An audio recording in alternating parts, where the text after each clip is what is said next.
Hi friends, எல்லாருக்கும் வணக்கம். எல்லோரும் எப்படி இருக்கீங்க? இந்த vlog பார்த்தீங்கன்னா லாஸ்ட் வீக் ஃபுல்லாக நடந்த விஷயங்கள் தான் இந்த vlogல இருக்கும். ஸோ நான் போன வீடியோவிலே சொல்லியிருப்பேன், ஃப்ரெண்டு ஊர்லேருந்து வந்திருந்தாங்க அப்படின்ட்டு. ஒரு வாரம் ஃபுல்லாக நம்ம வீட்டில் தான் இருந்தாங்க. ரொம்ப ஜாலியாக போச்சு அப்படின்னு தான் சொல்லணும். அதுவும் இல்லாமல் ஒரு 3-4 நாள் வீட்டிலே இருந்தோம். அதுக்கப்புறம் ஒரு 3 days ட்ரிப் மாதிரி வெளியே கிளம்பி போயிட்டோம். ஸோ ரொம்ப ஃபன்னாக அந்த வீக்கே ஃபுல்லாக எப்படி போச்சுன்னே தெரியல, அவ்வளோ நல்லா இருந்தது. காலையில் பிரேக்ஃபாஸ்ட்டுக்கு நாங்கள் என்ன பண்ணோம் அப்படின்னா கும்பகோணம் கடப்பா. இந்த ரெசிபி நான் முன்னாடி பண்ணது கிடையாது. இது வந்து சத்யா தான் பண்ணாங்க. ரொம்ப டிஃப்ரெண்ட்டாக இருந்துச்சு. ஆனால் குருமா மாதிரி தான் வச்சுக்கோங்களேன். டேஸ்ட் வந்து குருமா மாதிரி தான் இருந்தது. பட் பாசிப்பருப்பு அப்புறம் வந்து உருளைக்கிழங்கு இதெல்லாம் போட்டு ஒரு ப்ரோட்டீன் பேக் குருமா மாதிரி இருந்துச்சு சாப்பிட்றதுக்கு. ரெசிபி வந்து நான் இன்னொரு நாள் கண்டிப்பாக உங்களுக்கு ஷேர் பண்ணுறேன். அதுக்கப்புறம் ஈவினிங்க்கு மேலே குட்டீஸ் வந்து பீஸா வேணும் அப்படின்னு கேட்டாங்க. சிக்கன் பீஸா பண்ணேன். மத்தியானம் பார்த்தீங்கன்னா நாட்டுக்கோழி குழம்பு அப்புறம் சிக்கன் ஃப்ரை மாதிரி பண்ணி கொடுத்தேன். ஸோ ஃப்ரை பண்ணது கொஞ்சம் தனியாக எடுத்து வச்சு சின்ன சின்ன பீசஸாக ஃப்ரை பண்ணி வச்சுருந்தேன். அது வந்து பீஸாவில் போட்டுக்கலாம் அப்படின்ட்டு. சத்யா தான் பீஸா பண்ண அப்படி. இந்த பீஸா அதுக்கப்புறம் கேக்கு எல்லாமே சூப்பராக பண்ணுவோம் அப்படி. ஏன்னா பேக்கிங் கிளாஸ் எடுத்துகிட்டு இருக்க அப்படி. அதனால் பர்ஃபெக்டான நிறைய ரெசிபிஸ் இவங்ககிட்ட இருந்து கற்றுக்கலாம். அதாவது பேக்கிங் ரெசிபிஸ் எல்லாமே இவங்ககிட்ட இருந்து கற்றுக்கலாம். நல்லா இருந்துச்சு, உண்மையாகவே டேஸ்டியாக அப்படியே கடையில் வாங்கி சாப்பிட்ட மாதிரி இருந்துச்சு அந்த சிக்கன் பீஸா. நான் எல்லா திங்ஸுமே பார்த்தீங்கன்னா அவங்க வரதுக்கு முன்னாடி ரெடியாக வாங்கி வச்சுருந்தேன். ஏன்னா வந்தால் கண்டிப்பாக இதெல்லாம் கேட்பாங்க அப்படின்ட்டு ரெடி பண்ணி தான் வச்சுருந்தேன். குயிக்காக ஒரு பீஸாக்குன்னு சொல்லிட்டு பேன் என்கிட்ட எதுவுமே இல்லை. அதனால அந்த ஓடிஜியில் இருக்கக்கூடிய ட்ரே இருக்குது பார்த்தீங்களா, அதிலே பீஸா பண்ணியாச்சு. இந்த ஓடிஜி பற்றி ஒரு சில பேர் டீட்டெயில்ஸ் கேட்டிருந்தீங்க. இது வந்து பாஷ் பிராண்டோட ஓடிஜி தான், இன்பில்ட் அவன் தான்.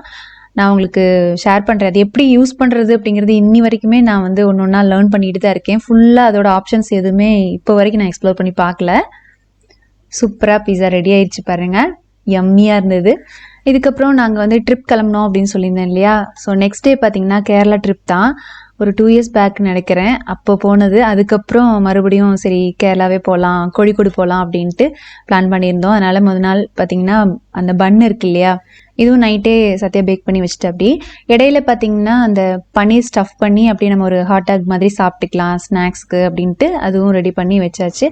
காலையில் நான் நேரமே எழுந்திரிச்சிட்டேன். ஒரு 4-4:30க்கெலாம் எழுந்திரிச்சிட்டேன். ஏன்னா நான் ட்ரெஸ் எதுவுமே பேக் பண்ணி வைக்கல. முதல் நாள் ஃபுல்லாக வீட்லேயே மற்ற வேலைகளை பார்த்துட்டு ட்ரெஸ் பேக்கிங் அது எதுவுமே பண்ணல. அதனால காலையில் நேரமே எழுந்திரிச்சு பண்ணிக்கலாம் அப்படின்னு சொல்லிட்டு எழுந்திரிச்சதும் ஃபஸ்ட்டு வந்து இட்லி அப்புறம் சட்னி ரெடி பண்ணி வச்சிடலாம் அப்படின்ட்டு கிச்சனுக்குள்ளே வந்துட்டேன். ஏன்னா பிரேக்ஃபாஸ்ட்டும் வெளியில் போய் அதாவது எடுத்துகிட்டு போய் வீட்டிலேருந்து செஞ்சு எடுத்துகிட்டு போய் சாப்பிட்டுக்கலாம் அப்படின்னு பிளான். அதனால் மாவு இருந்தது, ஆல்ரெடி ஆட்டி வச்ச மாவு நிறையா இருந்தது. அதனால் இட்லியும் அப்புறம் கொஞ்சம் புளிச்சட்னி, தக்காளி புளிச்சட்னி, அதாவது வெங்காயம் தக்காளி போட்டு பண்ணுவோம்ல புளிச்சட்னி, கார சட்னி தான் சொல்கிறேன், அதுதான் ரெடி பண்ணேன்.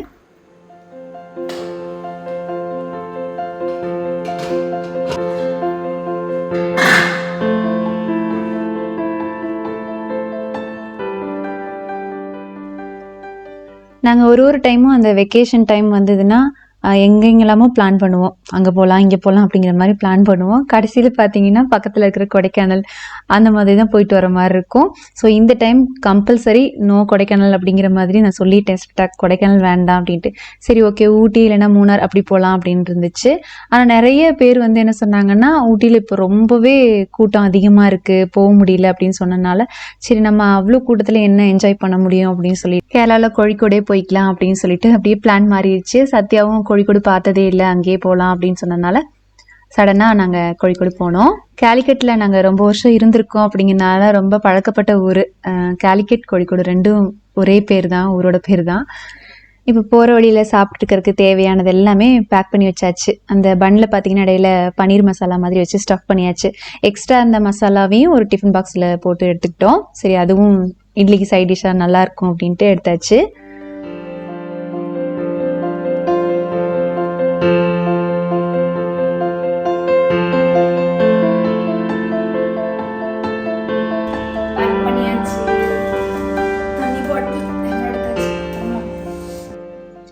எல்லாமே நான் வந்து பேக் பண்ணிட்டு இருக்கும்போது பாப்பா நான் தான் வந்து ஹெல்ப் பண்ணுவேன் அப்படின்னு சொல்லிட்டு சூட்கேஸ் க்ளோஸ் பண்ணிட்டு இருந்தா. ஆனால் உண்மையாகவே சொல்லணும்னா குட்டீஸ்க்கு பயங்கரமான எக்ஸைட்மெண்ட், போகணும் போகணும் அப்படின்ட்டு நாளே அவளுக்கு தேவையான திங்ஸ்லாம் எடுத்து வச்சிட்டா. பாப்பா யாருன்னா சத்யாவோட பொண்ணு தான் ஜஸ்வி. அவளும் மித்துவும் ஒவ்வொரு நேரம் வந்து ரொம்ப ஃப்ரெண்ட்லியாக இருப்பாங்க. ஒவ்வொரு நேரம் அவங்களுக்குள்ள ஒரு ஃபைட் வந்துடும், காரணமே இல்லாமல் ஃபைட் வந்துடும். என்னோடது தான் இல்லை உன்னோடது தான் அப்படிங்கிற மாதிரி ஃபைட் வந்துட்டே இருந்துச்சு. சரி அவங்களுக்குள்ள ஃபைட் வரக்கூடாது அப்படின்ட்டு நானும் அப்படியே மேனேஜ் பண்ணிகிட்டே இருந்தேன். நானும் சத்யாவும் பார்த்துட்டே இருந்தோம். இந்த வருஷம் சம்மர் டைமில் பார்த்தீங்கன்னா எல்லா பக்கமும் பயங்கரமான வெயிலாக இருந்துச்சு. ஹீட்டுனாலும் சரியான ஹீட்டு. அதுலேருந்து எஸ்கேப் ஆகிறக்கே எங்கேயாச்சும் சில்லுன்னு இருக்கிற ஏரியாவுக்கு ட்ரிப் போகலாம் அப்படின்னு தான் நிறைய பேர் போயிருப்பாங்கன்னு நினைக்கிறேன். நாங்கள் காலிக்கட் போகிறதுக்கு முன்னாடி நிறைய விசாரிச்சுட்டு தான் போனோம், அங்கே மழை பெஞ்சிருக்கா என்னன்ட்டு. நாங்கள் போகிறதுக்கு ஒரு 2-3 நாள் முன்னாடி அங்கே நல்லா மழை பெஞ்சுது அப்படின்னு சொன்னாங்க. அதனால ஓகே, கிளைமேட் வந்து ஒரு மாடரேட்டாக நார்மலாக இருக்கும் அப்படின்ட்டு போனோம்.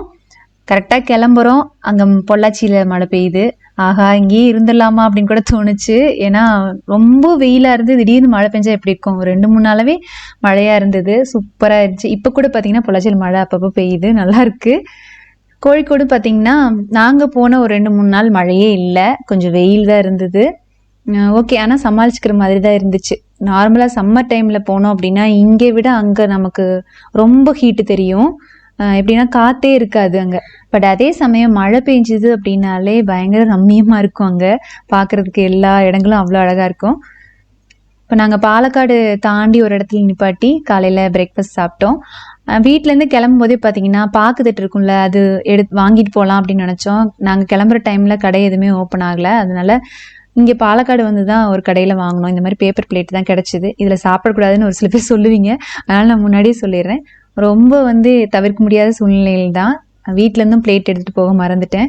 அதனால தான் இது வாங்கி சாப்பிட்டோம். எப்போவுமே காலிக்கட் போகும்போது ரோடு கொஞ்சம் வளைஞ்சு வளைஞ்சு போச்சு அப்படின்னாலே ஒரு சிக்னஸ் ஆகிடும் எங்களுக்கு. எனக்கு மித்துக்கும் கொஞ்சம் அந்த ட்ராவல் சிக்னஸ் இருக்கும். ஆனால் இந்த டைம் சத்யா கூட போனதுனாலே என்னமோ தெரியல. அதுவும் இல்லாமல் ரோடும் கொஞ்சம் நல்லா இருந்தது, சூப்பராக இருந்துச்சு. ட்ரிப் போனதே தெரியல, அவ்வளோ ஜாலியாக இருந்தது. ஸ்ட்ரைட்டாக லஞ்சு சாப்பிட்றதுக்கு கோழிக்கோடே போயிட்டோம். இங்கே வந்து டோஃபார்ம் ரெஸ்டாரண்ட் அப்படிங்கிற ஒரு ரெஸ்டாரண்ட்டில் சாப்பிட்டோம். ஆக்சுவலாக அது வந்து டாப் ஃபார்ம் அப்படின்னு இருக்கும், அங்கத்த ப்ரொனன்சியேஷன் வந்து டோஃபார்ம்னு சொல்லுவாங்க. அதனால டோஃபார்ம் ரெஸ்டாரண்ட்டில் வந்து பிரியாணி சாப்பிட வந்துட்டோம். எங்களுக்கு ரொம்ப பிடிக்கும். என்னோட ஃபேவரட் பிரியாணி அப்படின்னா அந்த டோஃபார்ம் ரெஸ்டாரண்ட்டில் அடிக்கடி போய் சாப்பிடுவேன் அங்கே இருந்தப்போ. பாப்பா வந்து பாருங்க, கார்லேயும் என் கூட தான் உட்காந்துருந்தா, ஹோட்டல் வந்தப்போ என் பக்கத்தில் தான் உட்காந்துட்டு வந்து உட்காந்துட்டா.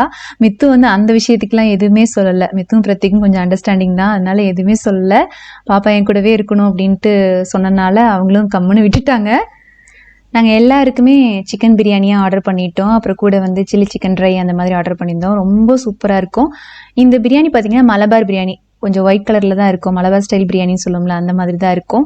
சாப்பிட்டு பழகினவங்களுக்கு கண்டிப்பாக அந்த டேஸ்ட் பிடிக்கும். அது கூட ஒரு சம்மந்தி கொடுப்பாங்க, அதுவும் செம்ம டேஸ்டியாக இருக்கும் வச்சு சாப்பிட்றதுக்கு. அதுக்கப்புறம் நாங்கள் ரூம் போய் கொஞ்சம் ரெஸ்ட் எடுத்துகிட்டு ஃப்ரெஷ்அப் ஆனதுக்கப்புறமா ஈவினிங்க்கு மேலே கோழிக்கோடு பீச்சுக்கு தான் போயிருந்தோம். ரொம்ப நாளைக்கு அப்புறமா பீச் வந்ததுனால நல்லா இருந்தது. ஈவினிங் டைமில் அந்த வியூவே அவ்வளோ அழகாக இருந்துச்சு. ஸோ இந்த டைம் நாங்கள் போயிருந்தப்ப ரூம் எடுத்து தான் ஸ்டே பண்ணோம். 2 ரூம் எடுத்திருந்தோம். கொஞ்சம் நைட் டைமாக இல்லாமல் கொஞ்சம் முன்னாடியே வந்திருந்தோம் அப்படின்னா அந்த வியூவெல்லாம் இன்னும் அழகாக இருந்திருக்குன்னு நினைக்கிறேன் காமிக்கிறதுக்கு. பட் நாங்கள் வந்ததே ஒரு 6-7 மணி டைம் ஆயிடுச்சு வர்றதுக்கு. ஏன்னா ட்ராவல் பண்ணிட்டு வந்தோடனே பார்த்தீங்கன்னா எந்திரிக்கவே மனசு இல்லை, அப்படியே டயர்டாக இருந்துச்சு. அதனால கொஞ்சம் லேட்டாக தான் வெளியில் வந்தோம்.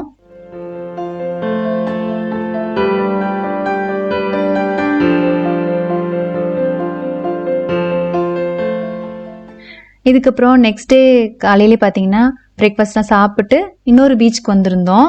இது வந்து பேப்பூர் பீச். பேப்பூர்னு ஒரு இடம் தான், இங்கே பேப்பூர் ஃபோர்ட்டும் இருக்குது. ஸோ அங்கே நாங்கள் போயிருந்தப்போ பார்த்தீங்கன்னா போட்டிங் ஸ்டார்ட் பண்ணியிருந்தாங்க. போட்டிங் ஸ்டார்ட் பண்ணி ஒரு கிட்டத்தட்ட 4-5 மாதம் தான் ஆச்சு அப்படின்னு சொன்னாங்க. ஏன்னா அதுக்கு முன்னாடிலாம் நாங்கள் இருந்தப்பெல்லாம் இந்த மாதிரி போட்டிங் கிடையாது. சீரியஸாக ரொம்ப ஒரு நல்ல எக்ஸ்பீரியன்ஸாக இருந்துச்சு. போனோடனே ஜாலியாக எல்லோரும் ஏறி போய் உட்காந்தாச்சு, நல்லா இருந்தது. அந்த கொஞ்ச நேரம் ஒரு 1/2 hour ஃபுல்லாக சுற்றி காமிச்சாங்க, அந்த ஐலாண்ட் ஃபுல்லாக சுற்றி காமிச்சாங்க.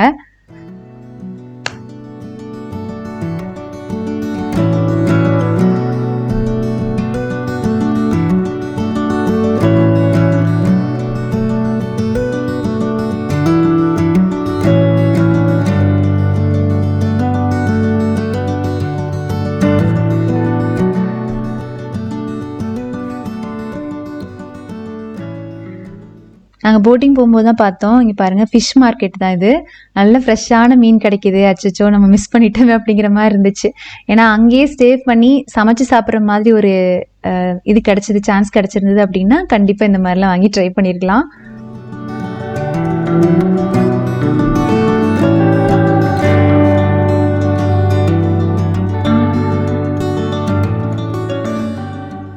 போட்டிங்லாம் முடிஞ்சு எல்லாரும் கீழே இறங்கி வந்தாச்சு. வந்ததும் அங்கே பக்கத்தில் ஒரு கடை இருந்தது. சரி சர்பத் வாங்கி குடிக்கலாம் அப்படின்ட்டு எல்லாருக்கும் ஆளுக்கு ஒன்று வாங்கி குடிச்சிட்டு இருந்தோம். அங்கேயே இன்னும் கொஞ்சம் நேரம் டைம் ஸ்பெண்ட் பண்ணலாம் அப்படின்னு நினச்சோம். ஆனால் வெயில் அதிகமாகிடுச்சு. அதுக்கப்புறம் அங்கேருந்து கொஞ்சம் தூரம் போய் பீச்சில் கால் நினைக்கிற மாதிரி ஒரு இடம் இருந்துச்சு. அங்கே போய் பசங்களை நல்லா விளையாட விட்டு வந்துட்டோம். அங்கே நாங்கள் கேமராக்கு நோ சொல்லிட்டு நல்லா ஃபுல் டைம் என்ஜாய் பண்ணோம். அப்படியே அன்றைக்கி வெளியில் ஃபுல்லாக சுற்றிட்டு நைட்டு ரூம்க்கு வரக்கு ரொம்ப லேட் ஆயிடுச்சு. அதுக்கப்புறம் நெக்ஸ்ட் டே மார்னிங் கோயிலுக்கு போகலாம் அப்படின்ட்டு ரெடியாகி கிளம்பிட்டோம். அங்கே போயிட்டு கோயில் போகலன்னா எப்படி அப்படிங்கிற மாதிரி தான் இருந்துச்சு அந்த ஃபீல். அதுவும் எனக்கு ஒரு 2-3 கோயில் ரொம்ப பிடிக்கும். எல்லா கோயிலுக்கு போகணும்னு ஆசை தான், பட் டைம் நமக்கு வேணும்ல. அதனால ஒரு 2-3 நாள் ட்ரிப் தான் நமக்கு, அதுக்குள்ளே போய்க்கலாம் அப்படின்ட்டு நாங்கள் இப்போது சுப்பிரமணிய சுவாமி கோயிலுக்கு தான் வந்திருக்கோம். இந்த கோயில் எனக்கு ரொம்ப பிடிச்ச ஒரு கோயில். பக்கத்துலேயே குளம், பார்க்கவே அப்படியே எப்படி சொல்கிறது, அவ்வளோ அழகாக இருக்கும்.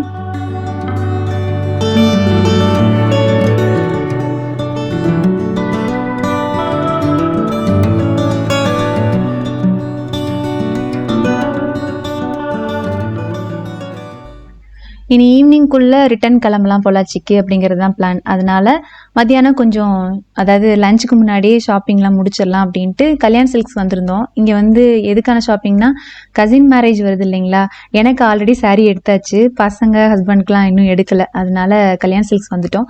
போனதும் ஆளுக்கு ரெண்டு தூக்கியாச்சு. நிறைய கலெக்ஷன்ஸ் இருந்துச்சு. அதனால எல்லாருக்குமே அங்கே பர்ச்சேஸ் முடிச்சிட்டோம். இந்த கடை பார்த்திங்கன்னா புதுசாக கட்டியிருக்காங்க. அதனால் நல்ல ஒரு பெரிய மால் மாதிரி தான் இருந்துச்சு. எல்லா ட்ரெஸ்ஸஸும், எல்லா விதமான ட்ரெஸ்ஸஸும் இருந்துச்சு. நம்ம போனோம்னா ஒன் ஸ்டாப் ஷாப் மாதிரி எல்லாமே பர்ச்சேஸ் பண்ணிட்டு வந்துடலாம். அதோட நம்ம ஒரு லிமிட் மேலே எடுத்திருக்கோம், பர்ச்சேஸ் பண்ணியிருக்கோம் அப்படின்னா இந்த மாதிரி கிஃப்ட்ஸும் கொடுப்பாங்க. இந்த டைம் கிஃப்ட் கொடுத்தது ரொம்ப யூஸ்ஃபுல்லாக இருந்துச்சு. முக்கியமாக பசங்களுக்கு தேவைப்படுற நோட் புக், ஸ்டேஷ்னரி ஐட்டம் அந்த மாதிரி கொடுத்தாங்க. ஸோ அதுவும் ரொம்ப யூஸ்ஃபுல்லாக இருந்துச்சு.